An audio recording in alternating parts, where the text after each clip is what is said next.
बारे में आप क्या जानना चाहती हैं? कि 60-40 क्या होता है? 60-40 क्या होता है? तो आप देख सकती हैं एक नर्सरी की छात्रा आज सोशल मीडिया कहिए या मोबाइल कहिए जिन पे लोग कार्टून देखा करते थे, आज ये छोटी सी गुड़िया 60-40 के बारे में पूछना चाहती है, 60-40 के बारे में कुछ सुनना चाहती है। तो सबसे पहले काव्या जी, हम आपसे एक सवाल करेंगे। आप अभी पढ़ाई कर रहे हैं, तो आप बड़ा होकर क्या बनना चाहती हैं? हम फौजी। फौजी बनना चाहती हैं। तो मान के चलिए, चूंकि आप फौजी बनना चाहती हैं और ये सेंट्रल का विषय है, लेकिन हमारे यहाँ दो प्रकार की नौकरियां होती हैं, एक देश में होती है, एक राज्य में होती है। जैसे देश हमारा क्या है? भारत है।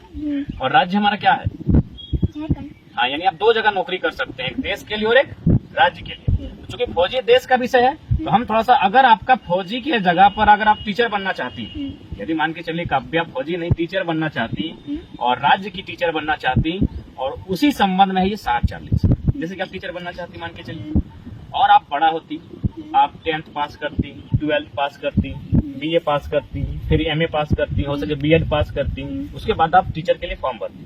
यही होता है, एक फॉर्म भरा जाता है, फिर उसमें एक एग्जाम होता है, जैसे आप अभी बोल रहे थे GK, तो उस टाइप से GK और GS का एग्जाम होता है।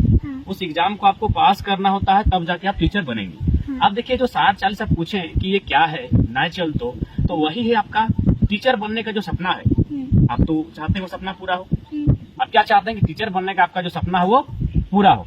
लेकिन जो 60-40 जो है नाइचल, तो अगर ये नीति झारखंड में रहेगी तो आपकी जैसी हजारों काव्या का सपना टूट जाएगा। 60-40 का मतलब है कि आपकी जो सपना है टीचर बनने का, वो सपना जो हमारी सरकार है वो बाहर के लोगों को बेच रही है। जैसे अभी देखिए, आप टीचर की बहाली 3600 की आई हमारे राज्य में।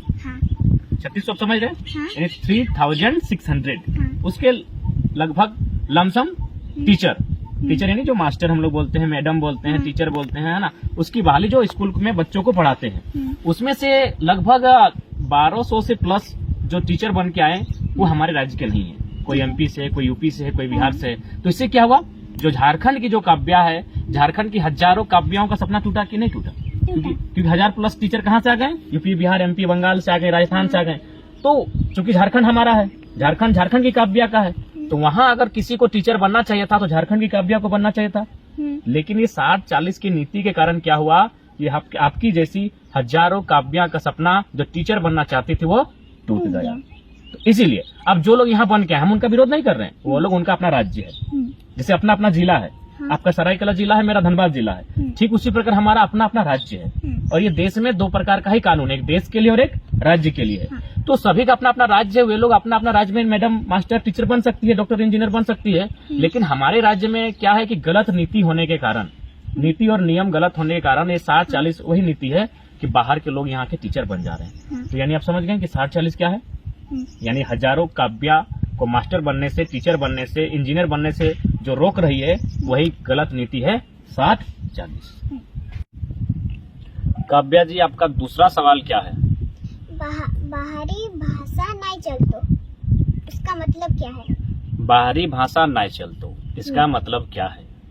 यानी इसका मतलब है कि आप फेसबुक, सोशल मीडिया, यूट्यूब वगैरह में बहुत देखती हैं झारखंड में क्या हो रहा है। पापा के मोबाइल से देखती है ना, और हमको लगता है कि आप अगर हमको भी पापा के मोबाइल में ही देखती हैं। अच्छा, तो समझ सकते हैं कि एक प्री नर्सरी और नर्सरी की छात्रा सवाल कर रही कि बाहरी भाषा नहीं चल तो क्या मतलब है। देखिए काव्या जी, जैसे अभी आप, इससे पहले हम लोग 60-40 में जब बात की है तो आपको मैंने बताया कि मास्टर बनना है, किसी को डॉक्टर बनना है, किसी को इंजीनियर बनना है, तो आखिर वो जो परीक्षा लिखेगा तो वो कोई भाषा में ही लिखेगा, इंग्लिश हो, हिंदी हो, तमिल हो, उर्दू हो, संस्कृत हो, कोई भाषा में लिखेगा। तो ठीक उसी प्रकार हमारे यहाँ जो भी परीक्षा होते हैं, जैसे बंगाल, आपका घर से सटा हुआ बंगाल भी है और एक तरफ उड़ीसा है। आपका जो सरायकेला जिला है वो आगे तरफ बंगाल को छूता है और पीछे तरफ उड़ीसा को। तो उड़ीसा जो राज्य है ना, वहाँ नियम है कि यदि आप कोई परीक्षा देने जाते हैं मास्टर बनने के लिए, डॉक्टर, इंजीनियर बनने के लिए उस राज्य के लिए, तो आपको उड़ीसा का जो भाषा होता है, उड़िया भाषा, उसमें आपको पेपर लिखना होता है। आप पास करेंगे तभी आप वहाँ नौकरी कर सकते हैं। ठीक उसी प्रकार जैसे आप बंगाल आएंगे तो बंगाल में भी पेपर होता है बंगाली भाषा का। उस परीक्षा को अगर आप पास करेंगे तब बंगाल में मास्टर जो भी है बन पाएंगे आप।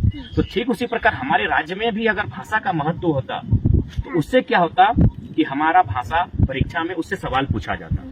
उससे अगर सवाल पूछा जाता तो बाकी जो राज्य के स्टूडेंट हैं जो हमारे हिस्से को छीन कर ले जा रहे हैं, हाँ, उनका देखो बैरियर लग जाता। बैरियर का मतलब है कि एक बाउंड्री वाल बन जाता, यानी हम एक तरफ बाउंड्री वाल की तरफ अगर हम रह जाते तो हम सुरक्षित रह जाएंगे, क्योंकि बीच बीच में बाउंड्री आ गई, यानी वे लोग हमारे यहाँ जबरदस्ती अब नहीं आ सकते। अब देखिए जैसे कि आपकी दादी है, तो आपकी दादी को जाके पूछेगा, शायद आप नहीं जानते हैं कि पहला किसे करते हैं। आप पहला के बारे में जानते हैं? आपकी दादी जानती है। पहला जैसे आप दादी को बोलेगा ना, तो दादी आपकी बता देगी कि पहला का मतलब क्या होता है। अब बताइए, क्या दादी आपकी कभी स्कूल गई है, नहीं, कॉलेज गई है? नहीं, लेकिन एक नंबर का सवाल का उत्तर दे दी। ये जो पहला है ना, ये परीक्षा में पूछा गया था। तो ये है हमारी भाषा। यदि हमारी भाषा से परीक्षा में सवाल पूछा जाएगा तो उससे क्या होगा, हमारे जो लोग हैं उनको ज्यादा क्वेश्चन आंसर का जो सॉल्व होगा ना, वो ज्यादा कर पाएंगे। जैसे मान के चलिए कोई अगर दूसरा देश का आदमी है या फिर दूसरा राज्य का है, वो हमारी भाषा तो नहीं जानता है, तो यदि हमारी भाषा में सवाल सेट होगा तो वो उत्तर दे पाएगा। नहीं, यदि वो उत्तर नहीं दे पाएगा तो उस परीक्षा को पास कर पाएगा? नहीं, जब उस परीक्षा को पास नहीं कर पाएगा तो क्या वो मास्टर, डॉक्टर, इंजीनियर बन पाएगा? नहीं, तो वही बात है कि बाहरी भाषा नहीं चल, तो इसका मतलब है जो बाहर के लोग हैं वो हमारे यहाँ परीक्षा अगर देंगे भी तो परीक्षा को पास नहीं कर पाएंगे और हमारे हक को नहीं छीन पाएंगे। आपकी दादी स्कूल नहीं गई है लेकिन सवाल को उत्तर दे दी कि पहला माने क्या होता है। तो ये क्यों दे पाई? क्योंकि ये झारखंड की भाषा में पूछा गया है। तो इसीलिए सभी राज्य अपनी अपनी भाषा में पूछती है प्रश्न, ताकि उसके बच्चों को, उस राज्य में पढ़ने वाले बच्चों को फायदा हो सके। काव्या जी, आपका अगला सवाल क्या है? मेरा अगला सवाल है कि आपको सब लोग टाइगर क्यों बुलाते हैं? अच्छा, सबसे पहले हम आपसे एक सवाल करेंगे कि टाइगर का आप स्पेलिंग बताइए। TIGER, tiger. टाइगर का मतलब क्या होता है? बाघ। बाघ। टाइगर को आपने पिक्चर में देखा होगा। अच्छा, लोगों से आपने सुना होगा। टाइगर में खास बात क्या होती है? टाइगर में खास बात होती है कि टाइगर डरता नहीं है, टाइगर छलांग मारता है। और यही दोनों बात जो टाइगर में है वो बात बचपन से हम में है। हम भी किसी से डरते नहीं है। आप मेरा बहुत सारा वीडियो देखे होंगे कि हम शमशान घाट में जाके वीडियो बनाते हैं। लोग वहाँ दिन में जाने से डरते हैं, वहाँ 12 बजे रात को जाते हैं, यानी डर नहीं लगता था। दूसरा बात, जब हम क्रिकेट और फुटबॉल खेलते थे उस समय हम भी बहुत अच्छा जंप करते थे, छलांग लगाते थे। तो ठीक उसी प्रकार निडर होने के कारण, छलांग लगा पाने के कारण, फुटबॉल क्रिकेट में उड़ने के कारण लोग हमें बचपन से टाइगर बुलाते हैं और आज भी टाइगर बुलाते हैं। काव्या जी, आपका अगला सवाल क्या है? मेरा अगला सवाल है कि आप झुमरा का पहाड़ में सरकार क्यों बनाएंगे? आप ये कहाँ सुने हैं? वीडियो में। यानी वीडियो बहुत, जिस प्रकार चैनल वाले और बूढ़ा लोग सुनता है, क्योंकि हमको एक बूढ़ा भी सवाल बोले थे कि तुम झुमरा वाला बात बहुत बोलता है बाबू, ठीक बोलता है। यानी तो आप फिर वीडियो हम लोग का कंटिन्यू देखते हैं, इसका मतलब यानी आप कार्टून वगैरह नहीं देखते हैं, ज्यादातर झारखंड में जो घट रहा है उसी को लेकर वीडियो देखते हैं। तो झुमरा का पहाड़ का मतलब है कि जैसे मान के चलिए आप कोल्हान से हैं, कोल्हान में आपका कोल विद्रोह हुआ है, कोल्हान में आपका चुहाड़ विद्रोह हुआ है, कोल्हान में ही आपका ढाल विद्रोह हुआ है। तो आप अगर अपने जो दादा दादी भी हैं उनसे पूछिएगा कि हमारे जो पूर्वज थे वो क्यों लड़ते थे, अंग्रेज से क्यों लड़ते थे? इसीलिए लड़ते थे ताकि हमारी जंगल बचाई जाए, हमारा जमीन बचाया जाए, हमारे अधिकार को नहीं छीना जाए। तो हमारे झुमरा के पहाड़ कहने का मतलब है कि हम लोग भी चाहते हैं कि जो सरकार है, क्योंकि राज्य झारखंड हमारा है। अच्छा, काव्या का झारखंड है कि बंगाल है? झारखंड काव्या का है। यदि बंगाल में है तो बंगाल में कोई दूसरी काव्या होगी, यानी उस दूसरी काव्या का बंगाल है। तो ठीक उसी प्रकार यदि इस काव्या का झारखंड है तो झारखंड में इस काव्या को अधिकार मिलना चाहिए, इस काव्या को नौकरी मिलना चाहिए, इस काव्या को मास्टर, डॉक्टर, इंजीनियर बनना चाहिए। और बंगाल में अगर कोई दूसरी काव्या है तो वो बंगाल में डॉक्टर, इंजीनियर, मास्टर बनेगी। बिहार में अगर कोई तीसरी काव्या है तो वो बिहार में डॉक्टर, इंजीनियर, चपरासी बनेगी।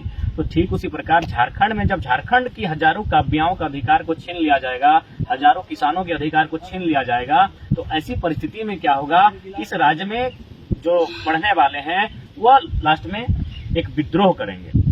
विद्रोह करेंगे मतलब लड़ेंगे कि भाई आप मेरे अधिकार को क्यों छीन रहे हैं। कोल विद्रोह इसीलिए हुआ था कि आप मेरे जगह को, मेरी जमीन को, मेरे खेत खलियान को क्यों छीन रहे हैं। ढाल विद्रोह इसीलिए हुआ था। चुहाड़ विद्रोह आपका कोल्हान में इसीलिए हुआ था। आप जब बड़ा होंगे तब इनके बारे में जानेंगे। तो ठीक उसी प्रकार जब कोल्हान की काव्या को कोल्हान में अगर कोई सताएगा तो आप क्या कीजिए? क्या कीजिएगा? या फिर आपका जहाँ घर है, यदि कोई जबरदस्ती आपका घर कब्जा कर लेगा तो आप क्या कीजिएगा? हम उसको करेंगे, उससे लड़िएगा, उससे लड़िएगा कि भाई आप मेरा घर में कब्जा क्यों कर रहे हैं। तो ठीक उसी प्रकार झुमरा के पहाड़ का तात्पर्य है कि यदि ज्यादा अन्याय बढ़ जाएगा तो लास्ट में हमारे जो राज्य के युवा हैं उन्हें वीर बिरसा मुंडा, सिद्धू कान्हू, नीलांबर, पीताम्बर, रघुनाथ महतो, निर्मल दा के तर्ज पर विद्रोह करना होगा, बहुत बड़ा आंदोलन करना होगा। इसीलिए हम झुमरा के पहाड़ का संबोधन करते हैं।